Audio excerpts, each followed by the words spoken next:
এক রাতে মোল্লা নাসির উদ্দিনকে ডাকাতে ধরলো। ডাকাত অস্ত্র বের করে বলল, এই বেটা, জানে বাঁচতে চাইলে যা আছে বের কর। মোল্লা নাসির উদ্দিন বলল, বাবা একটু সবুর করো, আমাকে একটু চিন্তা করতে দাও। ডাকাত বলল, এ তো সাংঘাতিক ব্যাপার, এরকম মানুষ তো আগে কখনো দেখিনি, মৃত্যুর মুখে দাঁড়াইয়া চিন্তা করার সময় চায়। মোল্লা নাসির উদ্দিন বলল, বাবা আমি আলেম মানুষ, আমি চিন্তা করা ছাড়া কোনো কাজ করি না। মোল্লা নাসির উদ্দিন চোখ বন্ধ করলেন, কিছুক্ষণ পর চোখ খুলে বললেন, আমাকে হত্যা করো। তার এই কথা শুনে ডাকাত বিস্ময়ে বিমূঢ় হয়ে বলল, সর্বনাশ, এই অল্প কয়টা পয়সার জন্য আপনি নিজেকে হত্যা করতে বলছেন কেন? মোল্লা নাসির উদ্দিন বলল, বাবা আমি একজন ধর্মযাজক, টাকা পয়সা যা জমিয়েছি তা বুড়া বয়সের জন্যই। এই টাকাই যদি না থাকে তাহলে বুড়া বয়সে করবোটা কি? যদি বুড়া বয়সে ভিক্ষা করেই খেতে হয় তাহলে আমার এই জীবন রেখে লাভ কি?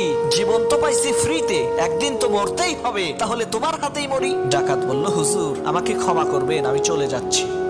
মাশাআল্লাহ, সুন্দর একটি গল্প। ভালো লেগে থাকলে চ্যানেলটি সাবস্ক্রাইব করুন।